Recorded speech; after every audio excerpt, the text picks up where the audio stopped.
As an academy owner, you work hard to build trust with your students, their parents, and your community.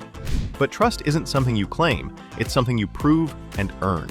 That's where Academy Safe comes in. We help academies like yours stand out with verified safety standards. Background checks for all staff, U.S. Center for Safe Sport certification, concussion training, defibrillators on site, CPR, first aid and AED certification, security cameras, rank and lineage checks, and verification of business insurance. Join the trusted martial arts registry that's redefining safety throughout North America. Lead by example. Show parents you're accredited with Academy Safe.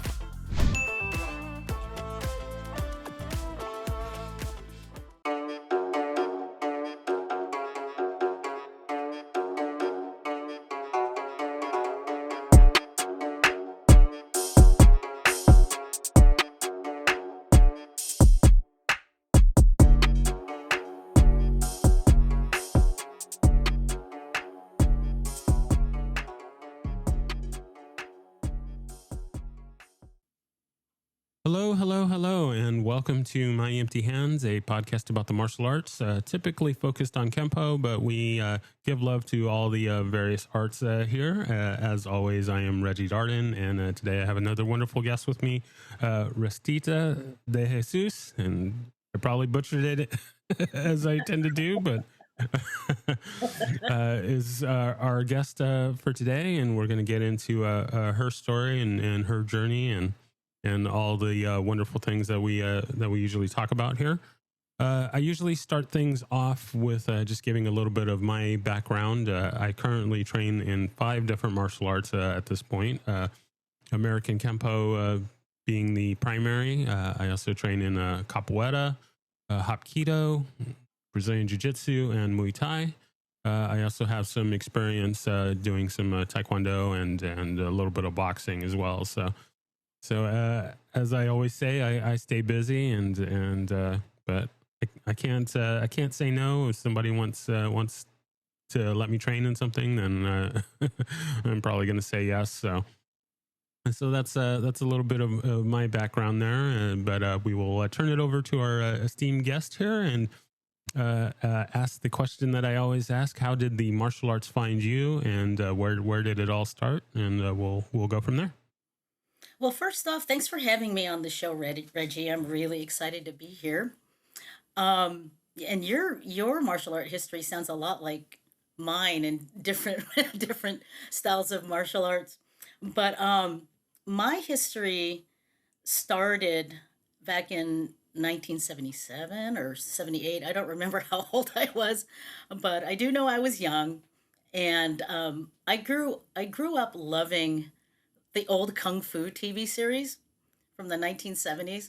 And I thought to myself, wow, wouldn't it be great if something like that really existed?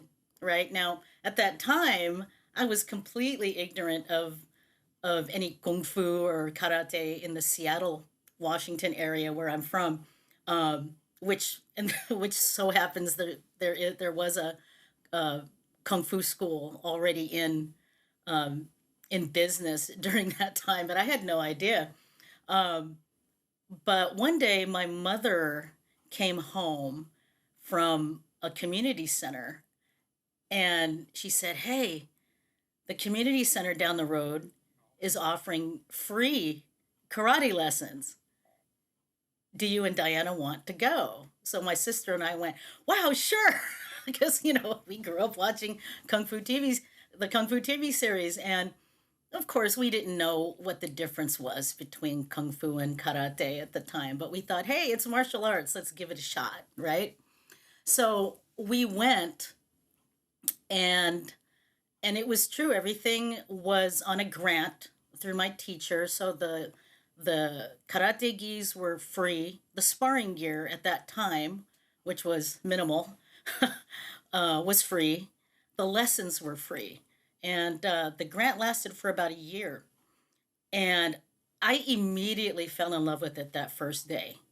Immediately. Um, and I ended up being one of those kids that went home and practiced tying my belt so I wouldn't struggle with it on my second class. And just ate, lived, and breathed karate. Checked out every library book in the library, um, everything, and just went head in onto it. And I didn't stop since.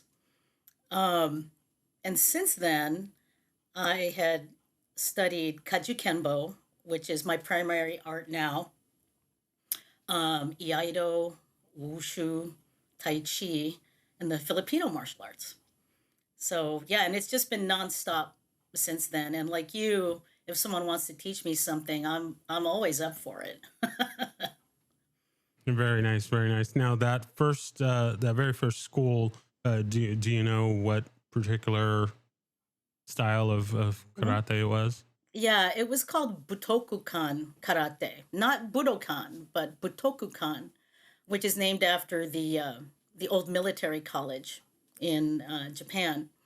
And it's a lesser known style. In fact, in comparison to the amount of people that study, let's say, Shotokan or Gojuru, it's a lesser known style. There are dojos around the world, but it's not as widespread as all of the major styles. In fact, when I used to tell people as I got further in the martial arts, yeah, I did Butokukan karate. They're like, what? What's that? It's touted as a offshoot of Shitoru, sort of, because the lineage kind of goes through Shitoru, but the art itself before it became Butokukan under Shihan Yoichi Nakachi was known as Shinpuren. But when Yoichi Nakachi came to the United States, and since Shimpuren was kind of known to be kind of like a, how shall we, how shall I put it, kind of like a, not an assassin type thing, but more like, anyway, it was kind of like associated with like hitman kind of stuff. Gotcha, gotcha. Yeah, so, even though people in the United States would have no idea what Shinpuren was, there still were a lot of people of Japanese American descent or even from Japan that were in the United States because of World War II. So he didn't want that negative connotation, even though it wasn't really a, gangster type of a, type of a thing, or political type of a thing. He changed the name to Butokukan in honor of the Japanese military college in Japan. So, so I did that until about 1994, when I started, or no, I'm sorry, 1990, when I started studying Kajukenbo with Grandmaster Terry Faircloth. And I did both for a while. As I was studying Kajukenbo, I was teaching Butokukan, and a colleague of mine that was also in Kajukenbo was also teaching branch classes with Grandmaster Faircloth's permission at my dojo. And we went from there. And then in 1994, when I got my teaching certificate, we both decided to go full time with the Kajukenbo. So, and here we are. Excellent, excellent. Now, was there anything in particular, any particular reason why you switch? Well, I mean, I already know that Kachikembo is a lot of awesomeness. So, of course, we want to do that. But was there any specific kind of determining factor as to why to go to that full time? Well, nothing negative happened in Butokukan. It was a wonderful foundation that I still refer back to, and I'm still great friends with a lot of my senseis and peers and colleagues. It's just that there came a point when I was walking in downtown Seattle with a friend, and it was kind of late at night. In fact, I think it was like New Year's Eve back in the Excellent late timing. Excellent 80s. timing. Yeah, Yeah. uh, back in the late 80s and stuff like that. And I thought to myself, wow, what if that guy walking up to us decided to attack us? And I questioned my ability to defend myself. Now, let me back up. That's not because Botokukan's techniques were um, bad or anything like that. Of course not. It wasn't bad, but I personally wasn't exposed to the street reality of self-defense. Um, much of our much of our waza was based on it was very traditional self-defense, like one-step sparring, two-step sparring, that kind of thing. And we did a lot of kumite. We did a lot of sparring. Um, but one day that night, I realized that kumite probably isn't going to save my life because of the number one lack of intentional contact. Now, as we know, when we're sparring, we want to use control, right? And we don't intend to smash our training partner in the nose or break their knee or anything like that. But I found that there was just something lacking in my training. And as the years went on, I found little bits that I felt were lacking in my studies, and that's why I continued to go on. But when but when we went to Kajukenbo, I pretty much already had a colleague slash business partner to help me with it. And I decided to offer Butokukan as a side class or a private class while starting my journey as a teacher in Kajukenbo. And as I said, I'm still great friends with all of my teachers and colleagues in Butokukan. And I still consider Butokukan my very foundation that got me where I am today. And it'll always be a part of me. It's just that I'm not active in teaching it. So, Gotcha. I can relate to that. Makes sense. One of the things that you mentioned about the kind of the self defense aspect of it, I can relate to in that. While I love my Hapkido training, the comparison of the self defense techniques between that and American Kempo, it's like there's so many there's mhm, so many things different, and you can definitely see how Kempo is more maybe self defense focused, mhm, real world street self defense focused than a system like Hapkido, and just the way the techniques are kind of laid out, mhm, and the way that you execute them. Uh, I feel that it's more focused and more designed for real applications. So not to say mhm, that the other stuff doesn't work or anything. It's just okay. This is what we were doing. This is what we were what we had in mind for doing this in the beginning. So mhm. uh, Exactly. I can see Yeah. that. I'm a So firm believer. we Sorry. oh, go ahead. I was going to say that I'm a firm believer in that any martial art will teach you a specific skill, right? I mean, we all see online people um, talking smack about other martial arts, touting their own art as the only fighting art and stuff like that. However, what a lot of people I find tend to forget is that number one, they're not in the other person's head and they don't know why that person is studying that art. Like, for example, I do Tai Chi, right? So, of course, when I tell people I do Tai Chi, people will kind of be kind of snarky and say, "Oh, do people attack you slowly?" And while I find that funny, that's what I hear all the time. And and it's because of the I guess the myths and the stereotypes behind Tai Chi, that it's only for old people, and that it's something that you do when you can't do whatever you're doing now, right? But I got into it because I found that there was a sense of, like, I guess, like inner flow, not outer flow, but inner flow that was missing from my training. There was a sense of, um, I guess, elegance in movement that I found was missing.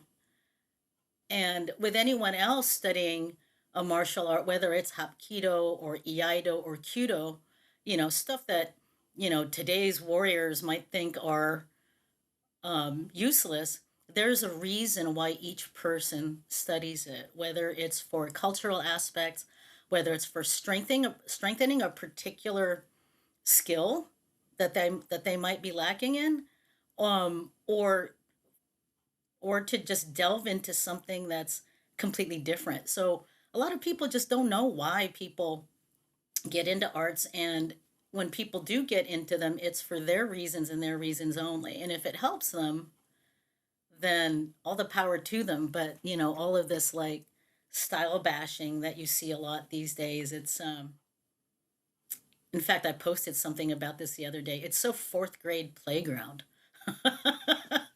Oh, for sure, for sure. Yeah.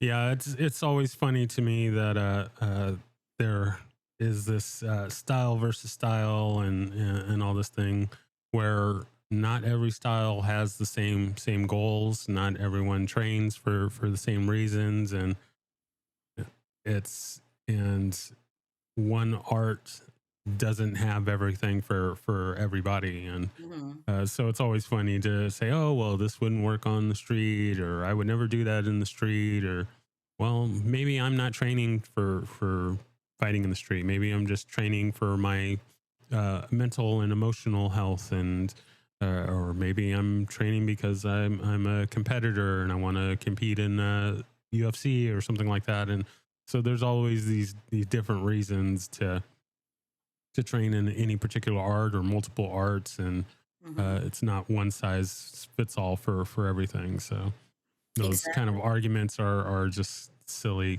waste of time. So Exactly. And we see it a lot on social media. We see it a lot on YouTube and stuff like that. However, that's not to say that um that YouTube channels that actually expose, frauds and stuff like that. I'm not saying that channels like that are useless, because there are frauds out there that will take the good name of martial arts and like twist it mainly for financial gain, or twist it for their own egos or whatever.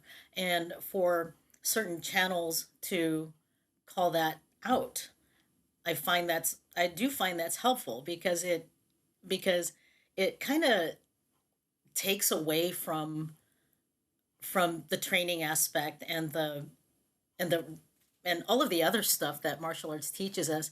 If someone touts themselves as a 15th degree supreme upper grandmaster, that oh yeah, does oh that yeah, does I know 50 a few of martial those arts, folks. and yeah, and I'm sure you've seen that, uh, those posts or YouTube videos about that one guy that has like, I don't know, like 100. He's like a 10th degree in 175 different martial arts and stuff like that. And it's like, okay, so anyway, channels that call that out, it's helpful, because it teaches us what not to do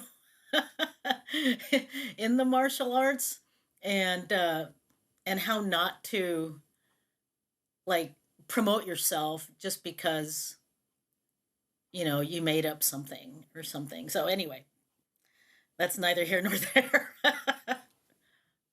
No, I'm with you. I'm with you. I'll give a little shout out to a previous guest, Rob with McDojo Life, Yes, the guy that yes. I started forgot that his site. name, because I was like McDojo, McDojo, and the Bullshido social media thing. Yeah, but I forgot his name. I'm like, Exactly. what's his name? What's his name?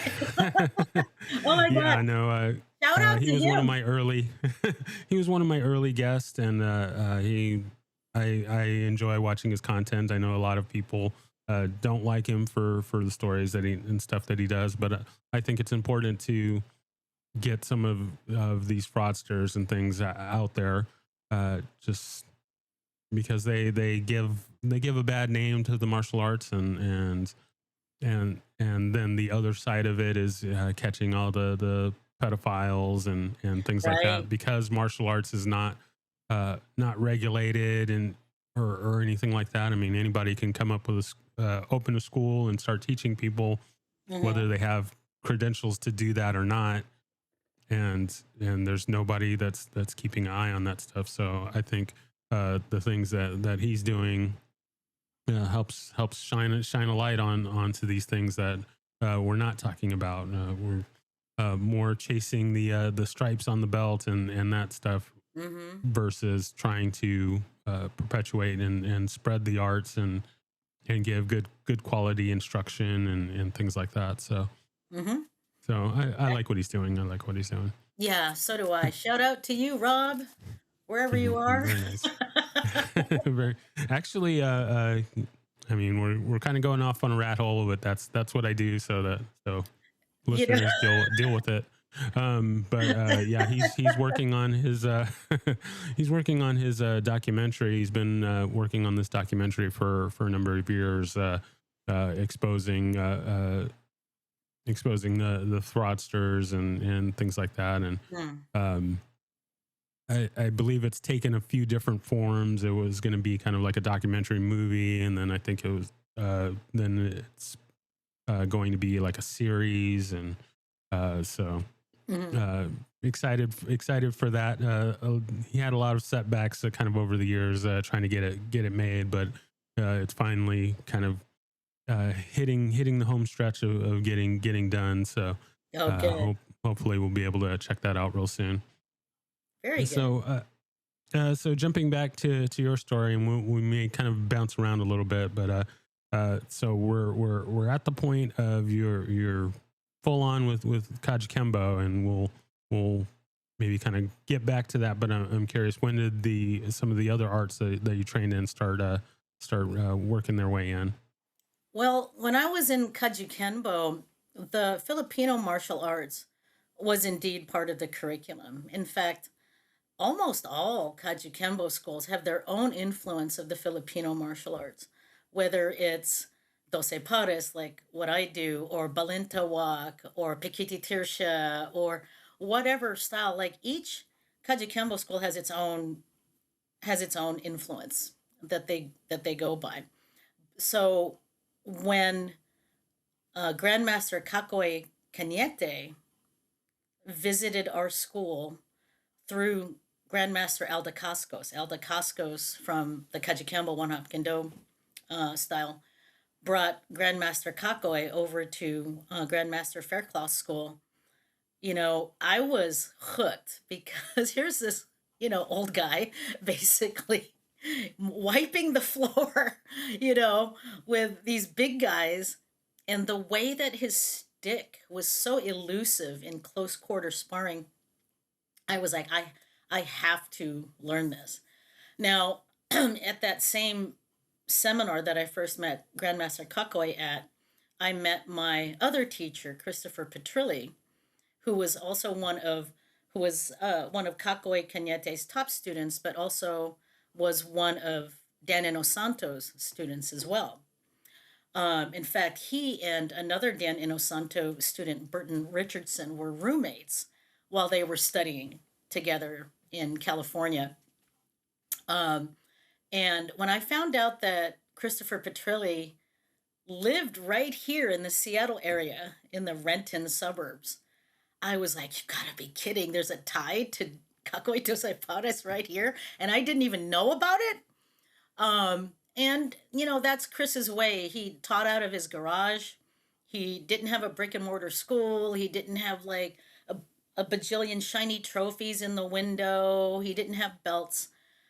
He trained people that were interested in learning his method, which was a blend of the Danilo Santos Filipino martial arts and Danilo Santos silat and the silat of the Detuar brothers, as well as Cacoy dos Pares and other Filipino systems. He taught that blend, and I went in headfirst with it as well, and got teaching certification from him. And so I'm currently teaching that blend at my school as well. And that was when I started with the Filipino martial arts. I think it was 1992 or 93. All I remember is I was a blue belt in Kajikembo at that time. And then soon after that seminar, I started studying with Christopher Petrilli. Um, and then in 1996, I developed well, let me back up a little bit. In 1994, I developed uh, a kind of like a thing for wushu related types of movements in my forms. Now, Grandmaster Faircloth's Kajikembo forms were unlike the other branches of Kajikembo, such as the original method or the Gaylord method and stuff like that. He he was like all about the flow. And when I discovered wushu, I was like, wow, this is cool. So Grandmaster Faircloth and I developed tournament forms that were kind of a mix between our Chanfa one hop kendo blend and wushu, and ran with it in the tournament circuits in the mid 1990s. And I did pretty well with that, but I was really wanting to learn wushu, but I didn't want to move to California to do it.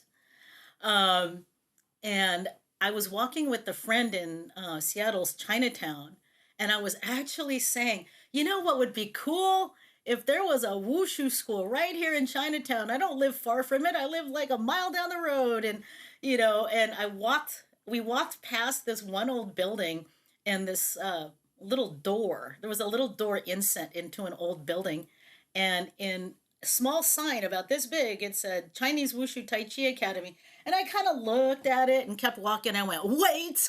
And I backed up and I went, this must be a sign or something. Here I am talking about it, and there it is, Chinese Wushu Tai Chi Academy.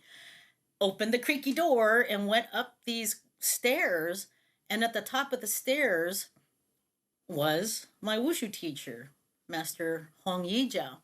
And at that time, she was teaching about maybe 8 preteens and teenagers. And the second I came to the top of the stairs and looked over the railing, she did a butterfly kick, and it was absolutely beautiful. And I literally reached into my backpack and grabbed my checkbook because I was just going to pay no matter what. I was going to beg, please take me as a student. All right. So we waited until there was a break in class, and she, came by and said, hi, can I help you?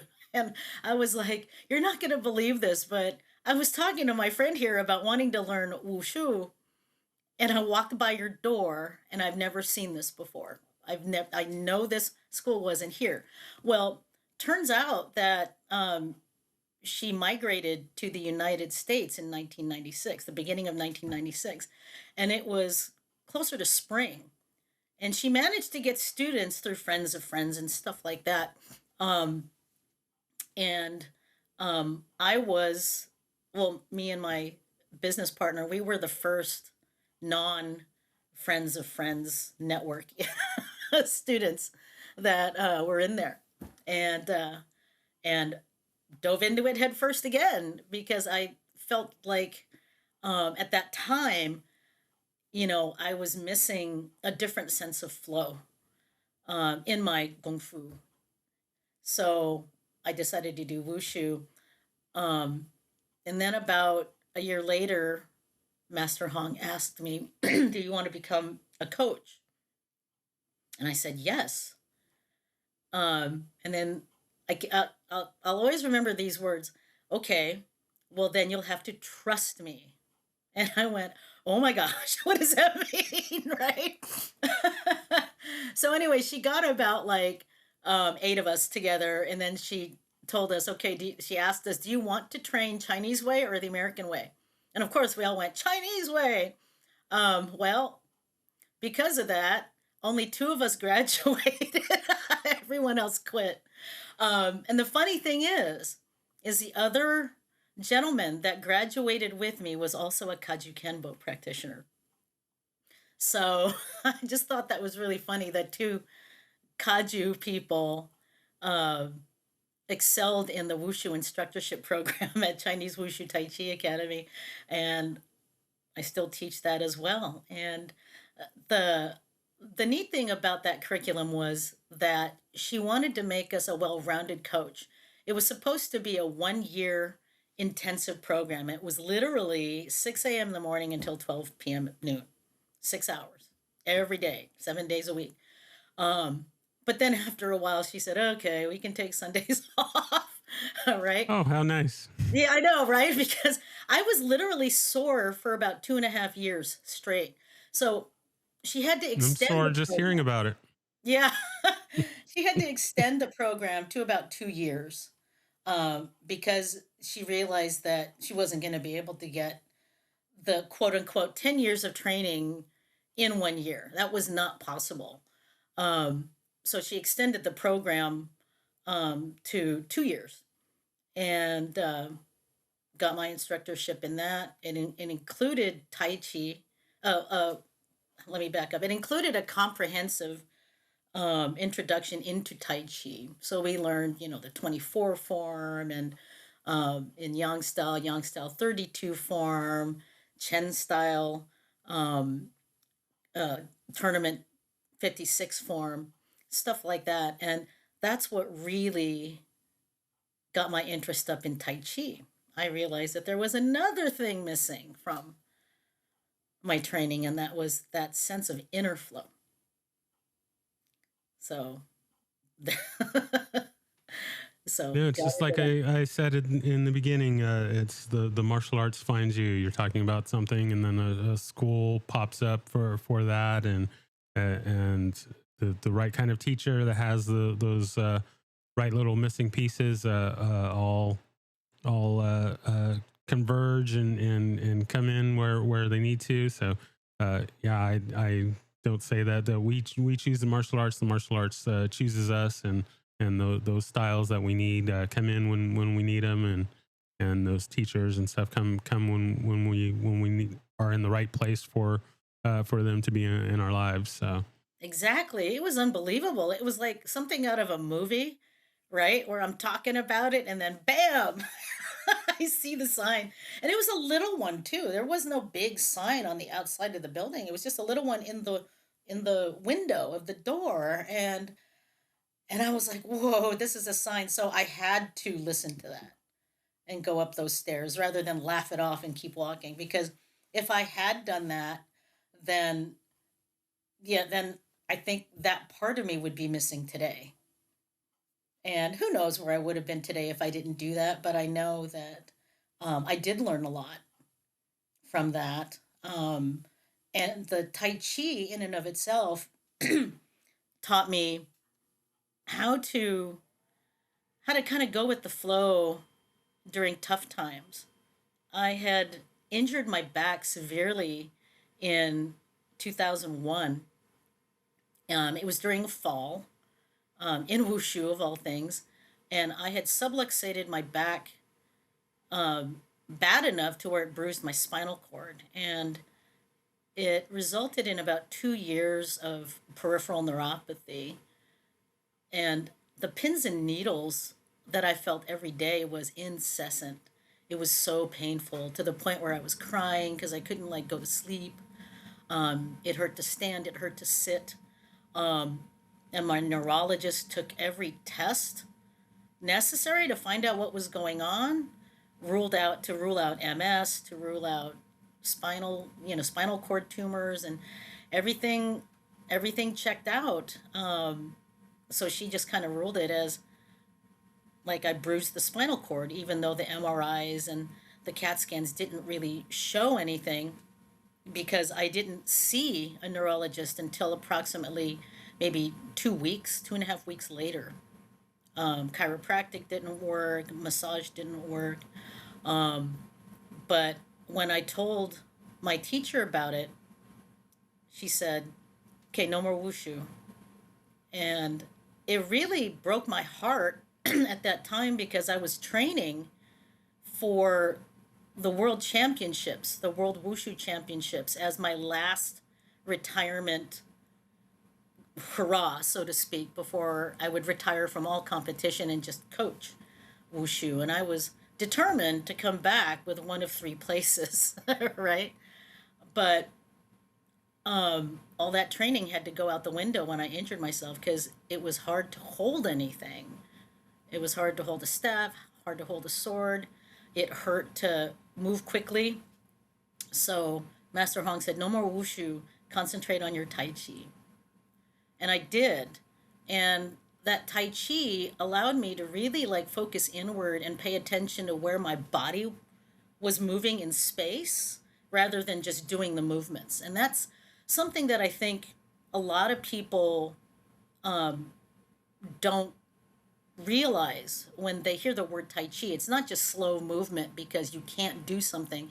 It's an art where you really have to like focus on everything, your surroundings, where you are in space, what your body's doing at any time in order to keep that perfect alignment.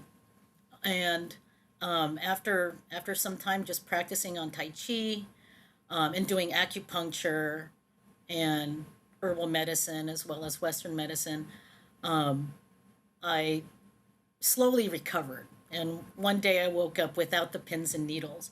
However, since that since that injury, I do find that even now, if I sit too long, my arms and legs will start to feel the same.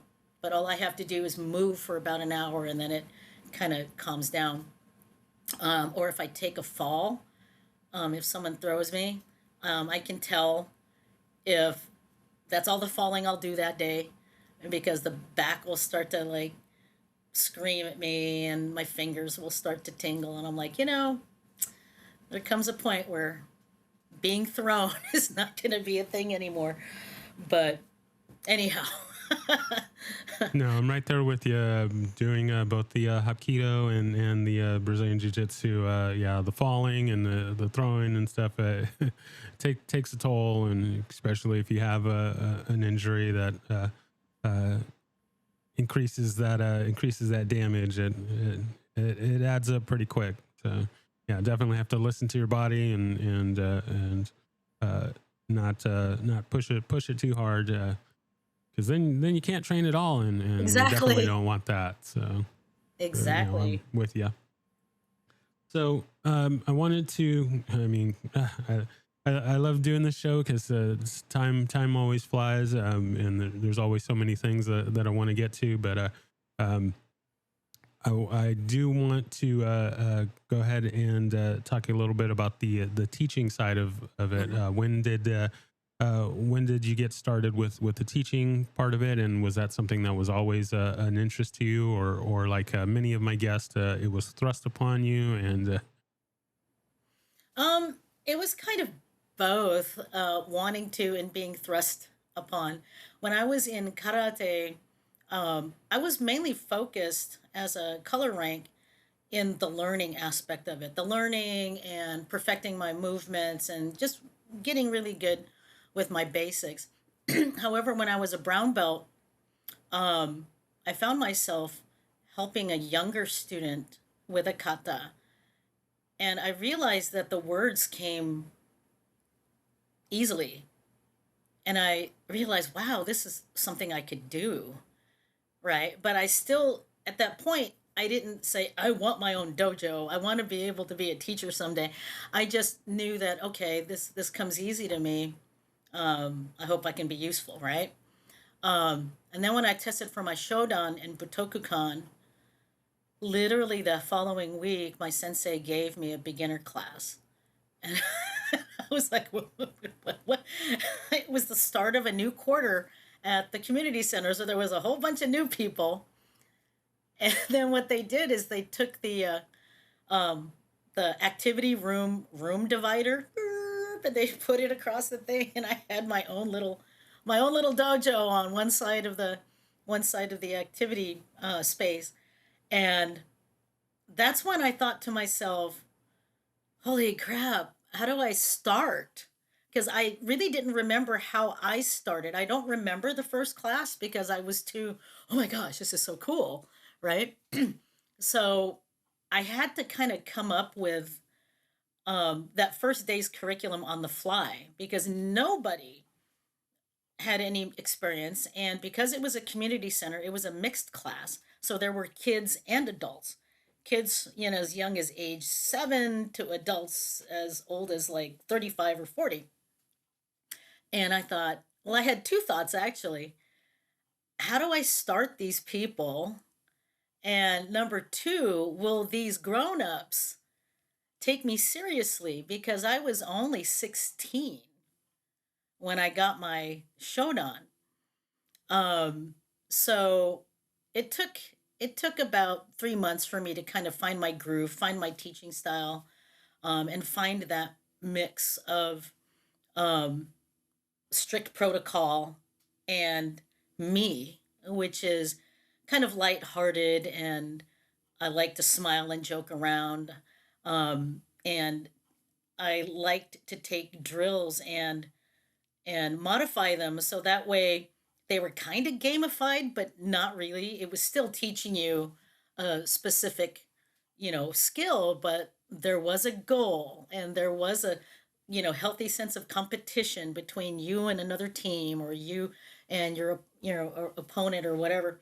And from there, I just had to figure out how I can expand on that style of teaching and find my own because as we all know as martial art teachers, if you teach exactly like your teacher did, it's not going to come across the same way.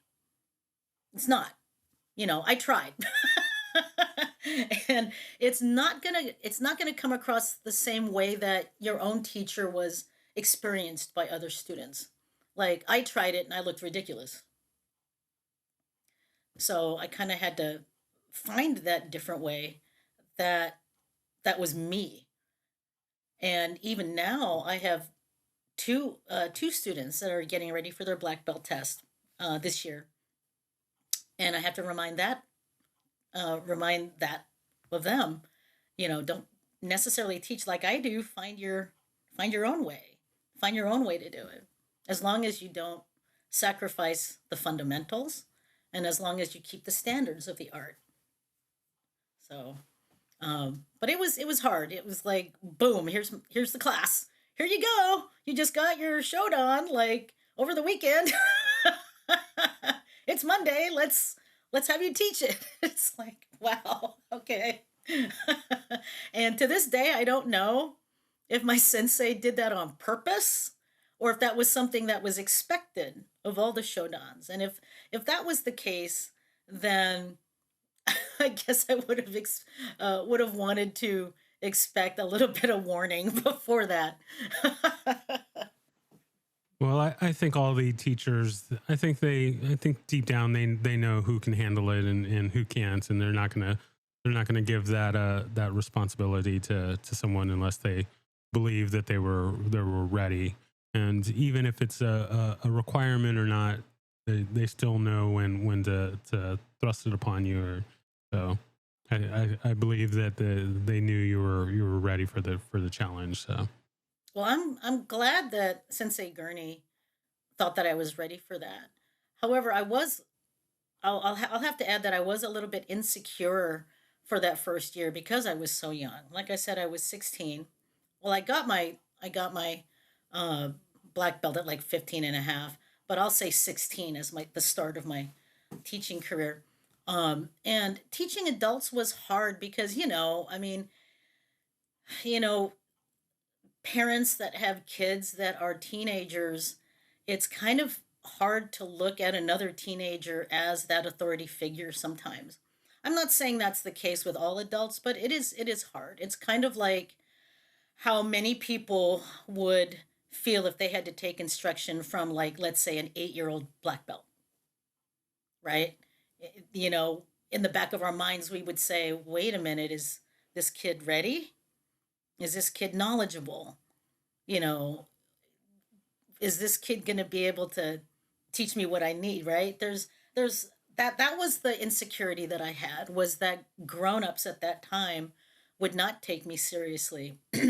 And and it didn't help that I looked young as well. At 16, I looked like I was 13, and at 21, I looked like I was 16. So it was like there was always this, are these adults going to take me seriously? I'm young and I'm a woman, and back then in the 70s and late 70s and 80s, it the Beacon Hill area of Seattle wasn't um it wasn't like macho man type stuff or anything like that, but society as a whole, it isn't what it is today where a lot of things are accepted. Um and back then it was, at least in my area, it was still very, traditional gender role modeling. Um and to have this young woman with a black belt, shouting orders at a bunch of adults. Um, I was kind of insecure about it, even though I was doing it. But I realized that no one could take the skill that I learned from my teachers. And I still think that today. No one can take away the skills that I have. And that's something I should be proud of, that my own teachers trusted me enough with the material to be able to allow me to teach it. So since then, I've gotten over that insecurity. Very nice, very nice. Yeah, I can. I definitely understand. Maybe this isn't exactly the right term, but I'll just apply it to myself. Kind of the imposter syndrome a little Mhm. bit. I mean, I've been doing martial arts formally since the early '90s, and I still have those kind of feelings like, oh, am I really ready for this? I mean, I taught capoeira classes for a lot of years. I'm getting into teaching the kempo side of things a bit, but just being in different classes and different seminars and different things like that with other black belts and things like that, and uh, I feel if I have something that I can impart to someone, I'll still do it. But then there's a little bit of me that's like, oh well, I don't have my black belt, and this person's a fifth degree black belt, and what can I teach them? But everyone, we all can teach and learn from each other. So there doesn't need to be that feeling. I mean, if you've done the work, you've done the work, and Mhm. and that should come forward. But there's still that little idea, that little feeling that creeps in sometimes. It's like, I'm not sure I know what I'm doing. Only I've been doing this for 25 years, but am I Mhm. really sure about that? So I think we all have those moments. So nothing wrong with that. Yeah, and I think also for other teachers out there that are new to teaching or are going to be testing for their black belt, if I want to say to them, if you feel that way, um, there's not only the insecurity of, am I ready for this, right? It's it's kind of more of, am are my skills ready for this? We all question our own skills, and sometimes I still do, and to hear from my own students, oh, that looked great. Well, and then in my head, of course they're going to say that. You know, you know what I mean? And the imposter syndrome, um, that's a good way to put it, because we all are creatures of validation, right? And unfortunately, what we believe, whether good or bad, we're always going to seek that kind of a validation to support that. So, one thing that I'm trying to teach my students now, especially the ones that are going up for black belt, is if you have any negative thoughts about your own skills, you're going to seek things that will support that. Whether that's self deprecating humor, well, that comes from somewhere. It's not just joking around. That comes from some sense of truth in a way that you feel about yourself. Um, So I have to tell them, focus on your skills, focus on where you were, where you are now. Do you see a difference? If so, you made progress. There's no need to compare yourself to other students or to other black belts that came before you, because that's something that might actually be something that students do is they'll compare their training for black belt to, you know, another black belt in the studio that got their black belt, 5 years ago. Oh my gosh, I remember his test. I don't know if I'm going to be as energetic as he is. Well, it's not his test. It's yours, right? So, that's one little thing I want, my students and hopefully other new black belts to learn is that, you know, insecurity is fine. And asking yourself, "Oh my gosh, am I ready for this?" But telling yourself, "I don't think my skills are good enough for this." That's something completely different. That's something that, you know, you gotta really dig down deep and consider before you even think about taking a teaching position. So anyway, No, very well said. Very well said. I like it, and it leads perfectly into the next item that I want to get to before we move into our lightning round here. And nice. that is, since there isn't a standard a template for being a black belt, what it takes to be a black belt, what it means to be a black belt.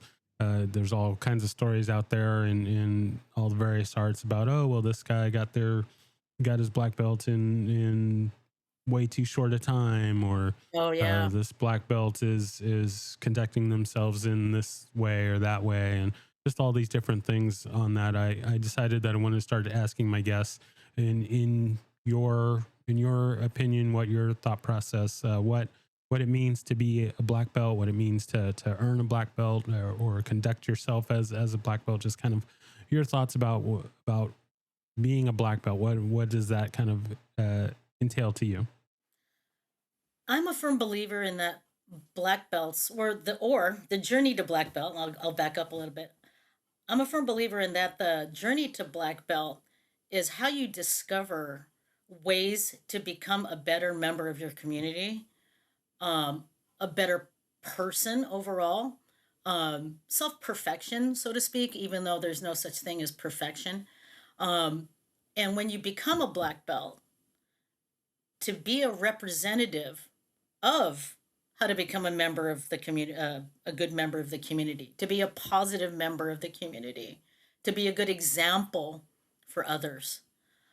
Um, Always a firm believer in that because I've only been brought up with good examples.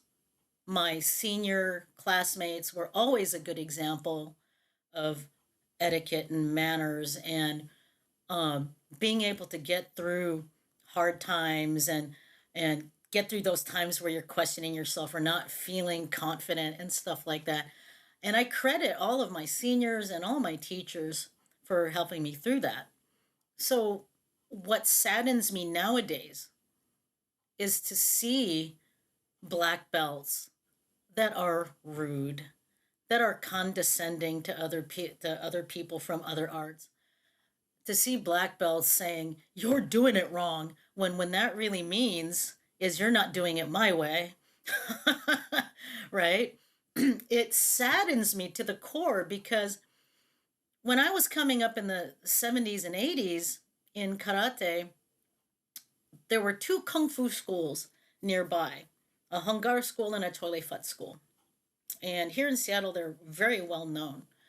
And the people from Butokukan, and at that time, Butokukan was the prevalent style of karate in Seattle, taught at all of the community centers.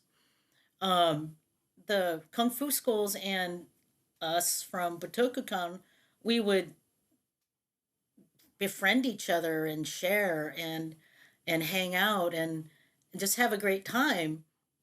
Whereas now it's kind of like well, I'm not going to teach you until you pay me $1,500, or, stuff like that. Or putting down people for studying something that isn't realistic according to their standards. It, it, it's shocking, it's saddening, and it makes me wonder who taught them. And if they did have a good example of an instructor, where did they get this attitude? It's not a good example if they teach kids or adults, right? And I teach a healthy mix of kids and adults, so I'm always trying to be a good example for those kids. And any upper ranked student that wants to volunteer to be a kid's assistant, I have to make sure that they're also a good example for the kids, that they're patient, that they can use their words in a way that can break down movements for a kid and an adult for that matter. Um, but it. In fact, this morning I saw something on Facebook about people like coming down on one person or whatever, and I literally felt my heart rate go up. I started to get kind of like frustrated and ah, what are they doing type of thing, right? And and it just so happened it was someone that I knew that that was being insulted. So that kind of added to my heart rate going up. So when I stood up for him, people told me to get lost from the group. Get lost unless you're one of them too, that kind of thing. And I was just like, oh, you don't want to go there. You don't want to debate, right? And the thing is what I found with a lot of black belts that tout their expertise on social media is that they will talk smack about people they don't even know. They'll just hear something from somebody that they respect or read something that was given to them by someone they respect. And most times people will talk smack because they want to remain in good graces with that person. They want to be on the bandwagon, right? But God forbid if someone says otherwise. Oh, you're not part of the club now, so get out of here. you know, and that's kind of what I was made to feel like, and I had to leave that particular group. But as a whole, these are black belts that took the time on their own to become better for themselves, better enough to become a black belt. And now this, you know, makes me wonder if the definition of black belt had changed over the last 30 years. I didn't think it did. So that but that's what I think a black belt should be, a good example of the community, a good example of their art, and a good example that is willing to share with other people and to work with other people to share that skill rather than say do it this way. Learn to adapt the art to the person rather than adapt the person to the art. Anyway, that's kind of my I like take. it. I like it. No, very well said. I like it. All right, so we are going to move into our lightning round here. We've got a few little questions as we wrap up our time for today. Okay. The first one being, do you have a favorite technique? Oh my gosh. Back fist. Nice, nice. I like it. I like it. All right. Next question. Do you have a favorite form and or set? In Kajukenbo, my favorite form, well, it's actually Shaolin Kung Fu, but it came through to me in Kajukenbo. It's Lohan Shibafa, 18 hands of Lohan. In Karate, it's Pinyon Godan. And in Wushu, it's Nantuan. Nice. I like it. I'll have to do my homework and look up all those. They all sound familiar to me, so I'm sure I've seen them all at least. Yeah. But I'll have to look specifically up for them to get refreshed on which one's which. But yeah, those sound great, and I like it. All right. Next question. Do you have a favorite weapon? Spear. Ah, nice. Spear and eskrima stick.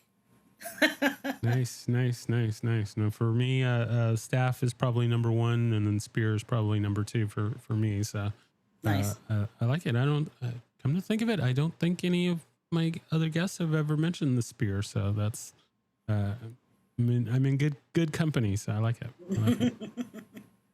All right.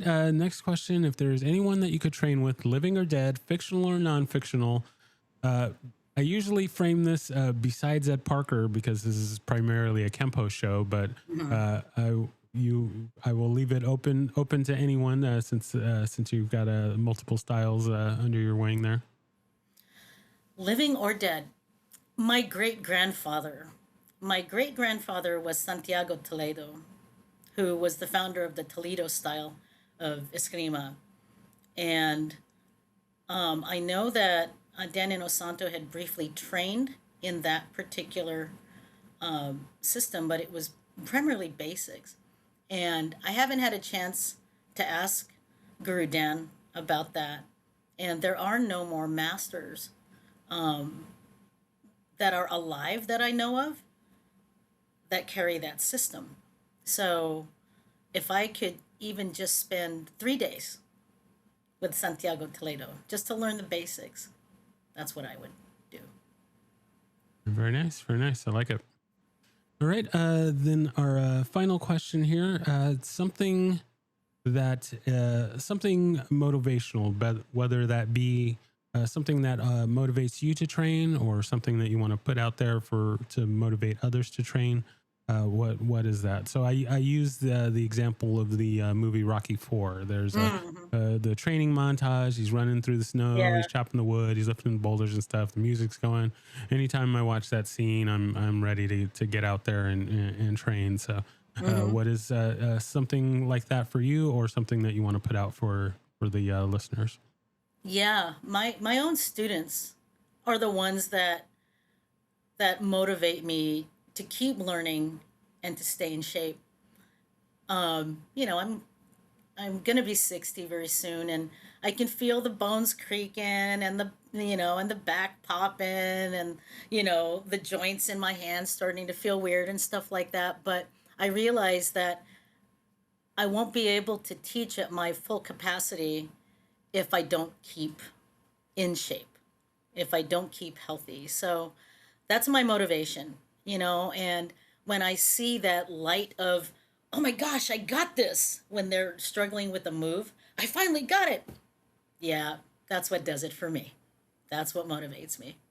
I love it. I love those moments. I got to experience a few of those in my years, and just seeing when the student gets it and it clicks, and yeah, that look is like no other. So I like that. All right. So we are now at our very final piece of business for our time today, and that is shameless self-promotion. So you can plug anything that you would like, or if there's anything that we hadn't talked about that you wanted to make sure that we got out today, you now have the floor, and then we will close from there. Okay. Well, my school is in Seattle, Washington, Seattle Wushu Center. Website seattlewushu.org. And we teach Kaju Kenbo, Filipino martial arts, Chen style Tai Chi, Yang style Tai Chi, Wushu, and did I say Filipino martial arts? I don't remember. You can And say it Filipino, twice. yeah, I said it twice. And I do private lessons on the side for supplementary private lessons, but I also offer 3 extracurricular private lessons. I teach people how to do trick cracking with a bullwhip. I also Ooh, nice. teach target blowgun and target slingshot. Oh, very So, cool. Very cool. and knife throwing.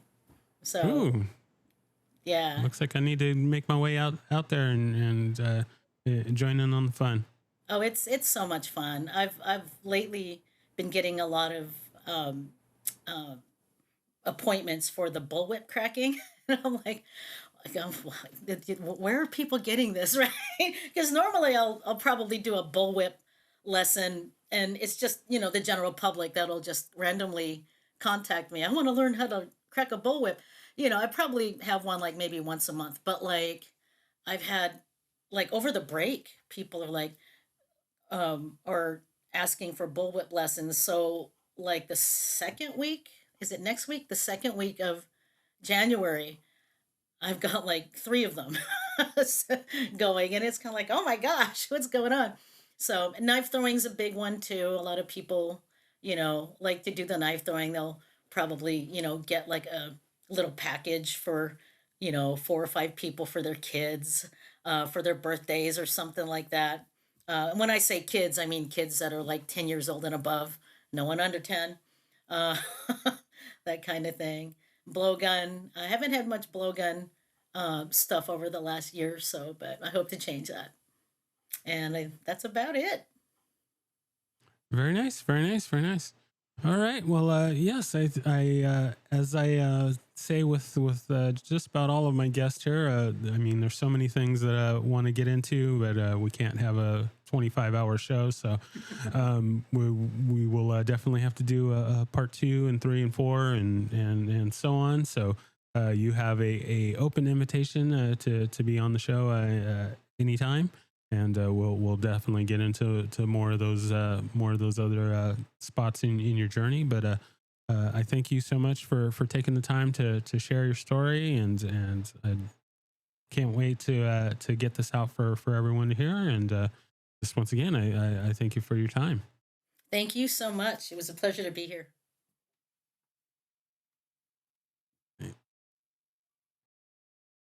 Thank you for listening to My Empty Hands. If you enjoyed the show, please share it with a friend. If you didn't enjoy it, please share it with an enemy. If you'd like to be a guest, or if you would like to recommend a guest for the show, please email me at podcast@talkingkempo.com. Thank you.